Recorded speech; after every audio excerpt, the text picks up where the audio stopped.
สบายดีพี่น้องมื้อนี้มาพบพ่อกับซ่องบาดอนชาแนลอีกแล้วมื้อนี้เงินเดือนเบาดอนออกเนาะพี่น้องเนาะสตุกตั้งใจอยากเลี้ยงหมูกระทะพ่อแม่ไอ้น้องบ่ทุกคนเนาะพี่น้องเนาะสตุกตั้งใจอยากเลี้ยงหมูกระทะเดี๋ยวมื้อนี้จะพากันมื้อนี้สตุกจะไปซื้อของมาไว้เฮ็ดหมูกระทะเนาะพี่น้องเนาะถามว่าเงินเดือนออกนี่หลายบ่ก็บ่ได้หลายดอกเนาะพี่น้องแต่ว่าสตุกก็ตั้งใจอยากเลี้ยงอยากกินเองแน่แล้วก็อยากเลี้ยงอ้ายเอ้ยน้องแน่เนาะพี่น้องเนาะแต่ว่าตอนที่สตุกไปซื้อนี่สตุกจะบ่ได้ถ่ายให้พ่อแม่พี่น้องเบิ่งเด้อเพราะว่าสตุกไปผู้เดียวเนาะพี่น้องเนาะสตุกบ่มีคนถือกล้องให้เนาะพี่น้องก็เลยจะมาให้พ่อแม่พี่น้องเบิ่งตอนที่สตุกซื้อมาแล้วเนาะพี่น้องเนาะเพราะว่าบ่มีคนถือกล้องให้สตุกเด้ออันนี้ก็คือเงินสิไปซื้อหมูกระทะเนาะพี่น้องเนาะ650,000เนาะพี่น้องก็คือ1,100นั่นเองเนาะพี่น้องคิดเป็นเงินบาทก็1,100เนาะไปเดี๋ยวเฮาไปเหรอไปเดี๋ยวสตุกไปซื้อของกินก่อนเด้อมาฮอดเพื่อนแล้วพี่น้องนี่สตุกซื้อหมูแบบนี้2ถุงเนาะพี่น้องเนาะ2ถุงถุงละ120,000เนาะพี่น้องแล้วก็เห็ดเข็ม2ถุงถุงละ10,000แล้วก็ผักบุ้ง2หมัดนะพี่น้องหมัดละ3,000แล้วก็น้ำจิ้ม2ขวดละ30นะพี่น้องแล้วก็วุ้นเส้นถุงละ12,000แล้วก็ไก่โป๊กไก่ยอสาหร่ายนะพี่น้อง30,000นะพี่น้องเนาะนี่รวมกับกุ้งลืมตัวนี้กุ้งเนาะพี่น้องครึ่งโล80,000เนาะพี่น้องเนาะคือรวมทั้งหมดอยู่นี่นะคือ520,000เนาะพี่น้อง520,000เงิน1,100เกือบเบิดพี่น้องเลยค่ะแม่ค้าเห็นนั่นซื้อไปแม่ค้าเห็นซื้อหลายเนาะพี่น้องเนาะเพิ่นก็เลยถามว่าคนหลายปานนั้นบ่เพิ่นว่าเพิ่นว่าคือซื้อหลายแท้ว่าซั่นก็เลยว่าครอบครัวข่อยเป็นครอบครัวใหญ่ว่าซั่นกินแต่ก็เลยตอบเพิ่นว่าครอบครัวข่อยเป็นครอบครัวใหญ่แม่ค้าเพิ่นก็หัวเนาะพี่น้องเนาะเดี๋ยวสตูขอตัวไปมาก่อนเด้อเก็บผักกันเนาะพี่น้องผักกุ้ยช่ายเนาะพี่น้องเนาะนี่สตูปลูกงานเดียวเนาะพี่น้องเนาะนี่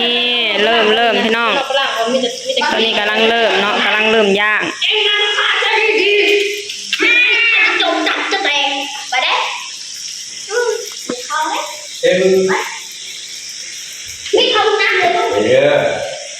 ยังอยู่ไหมยังอยู่คนน้อยมาพี่คนน้อยอีหล่ะกินหมูกระทะมาพี่น้องกำลังเริ่มสบายดีนะเขานั่งเข้าไม้ถึงยังบอกไม้ถึงไหนคนอาจารย์คนในพื้นที่นะเอาอย่างไรกินได้ชอบไปยังมาไปลูกแก้มดิจ้ะจะต้องลูกใหม่เลยต้องลูกแก้มจะต้องเอาดีเลยดีเป็นน้องชายดีใจอาจารย์ไม่รวยและเก่าลืมมากดีใจแล้ว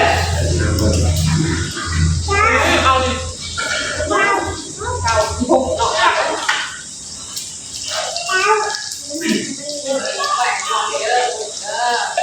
เดี๋ยวอาจารย์เด้ผมมีถ้วยเอ้าอะไรยังใหม่อยู่ใช่เนี่ย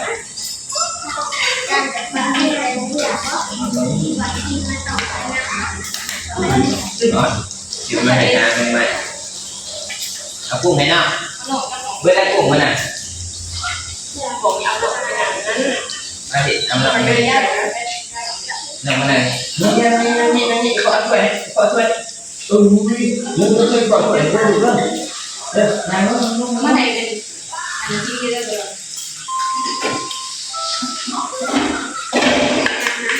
เอา nàng lúc đi có tuổi ủa con nói gọi là vậy vậy những gì มาพี่น้องแซ่บๆกันเด้อ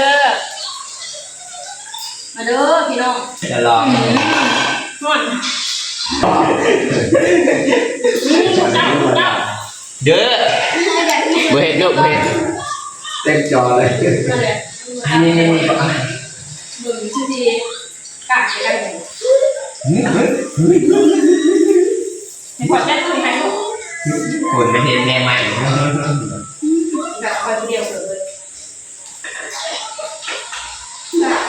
อันนี้อ่ะ เอานั่งใส่แน่เป็นแบบแหละอันนี้จำเรียนตัวนั่งแล้วก็เพิ่มแล้วว่าหนา ฮะ เมื่อนั้นขอจัดการเองมือนะอันนี้มือบอกพักครับ thấy mọi mọi là mộtคนนี่tôi đưa đây đi không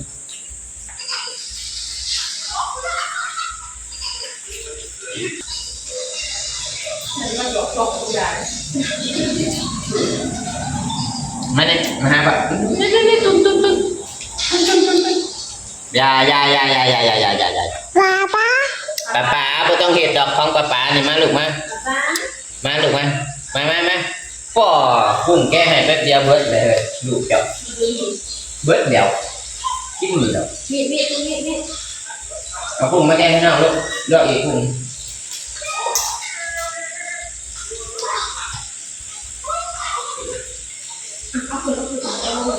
เอาขึ้นมา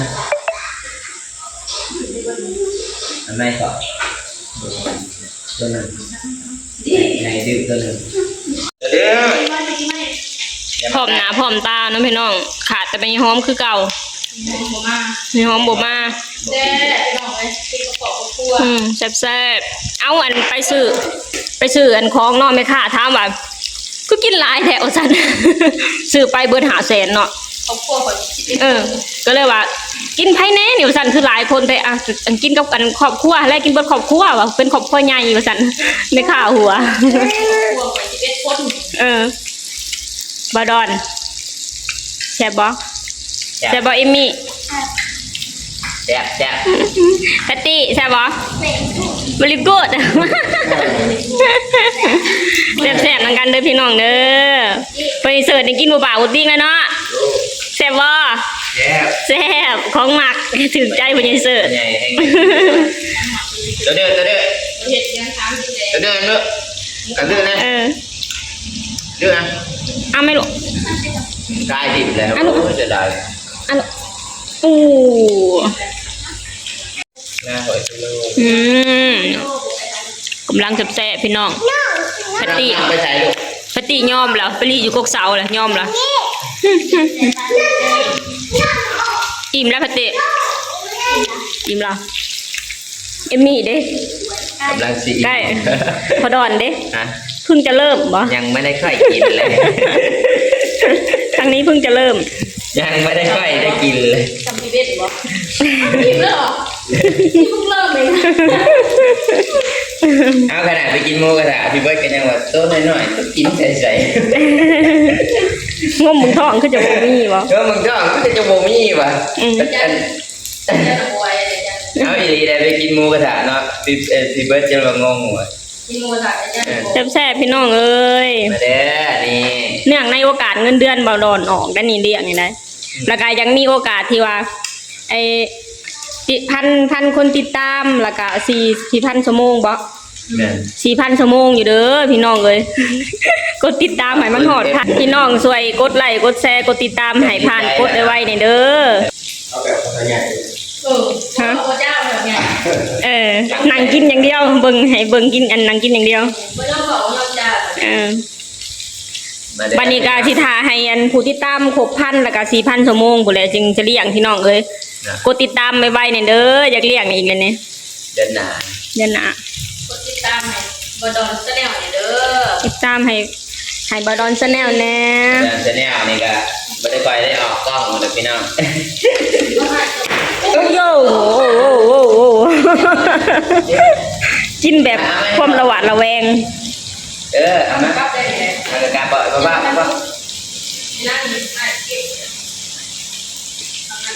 ไปใส่บ่ละเด็กน้อยมันไปตีบ่ โอ้ยคนก็ได้กินด้วยกัน นี่ก็มีหอมได้กินตัวหนึ่งจงไว้แล้ว3ตัวนี่ เขาถอยบ่เลย นะ เขาถอยบ่ล่ะ ที่ดีใจเลย จะหาก็เริ่มเหรอนี่พากันอิ่มบ่เลยพี่น้องเอ้ยพากันอันนี้ยอมแพ้บ่แล้วไปบ่แล้ว ตัวครับ พักยังหลายอยู่สมลิกเฮาไปบ่เลยพญเสิร์ชก็ไปเลยพญเสิร์ชเริ่มตอนก่อนหมู่ เด็กคุณชามยิบตันเจอแก เริ่มก่อนหมู่อิ่มก่อนหมู่ นี่ซื้อกาแฟแก้วหนึ่ง แซ่บๆพี่น้องเอ้ยอิ่มสมลิกปากันไปเบิดแล้ว นี่บ่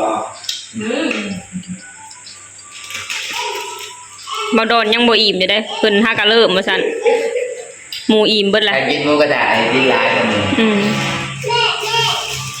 นะพี่น้องแซ่บๆกำลังแซ่บๆบ่ดอนกินยังเงินมัวมันกับการกินอยู่หมู่อิ่มเบิดแล้วเพิ่นยังบ่อิ่ม หอมเนี่ย ตัวไหนกินหลาย เออ ดีเด้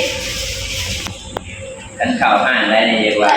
เขาขาย พากันปิดหมอปิดแก๊สเรียบร้อยแล้วเนาะพี่น้องพากันอิ่มแล้ว อันนี้ก็คืออันได้จากเงินเดือนของบดอนเด้อเงินเดือนบดอนออกแล้วก็ถ่าให้ฮอดผู้ติดตาม1,000 คนแล้วก็4,000 ชั่วโมงก็จะเลี้ยงอีกเนาะพี่น้องเนาะฝากให้พี่น้องช่วยกดไลค์กดแชร์กดติดตามหน่อยเด้อพี่น้องเอ้ยสำหรับคลิปนี้ก็สตุ๊กก็จะขอจบลงเท่านี้ก่อนเนาะพี่น้องเนาะฝากให้พี่น้องช่วยกดไลค์กดแชร์กดติดตามในช่องบดอนชาแนลหน่อยเด้อสบายดีสวัสดีค่ะ ดีจะจ่ายเจ้าหรือใครก่อน ถ่ายเจ้าหันแล้ว สบายดี สบายดีสวัสดีครับ ปฏิ ฝากกดติดตามหน่อยเด้อพี่น้องเด้อ หาอีกอย่างนะ โอเค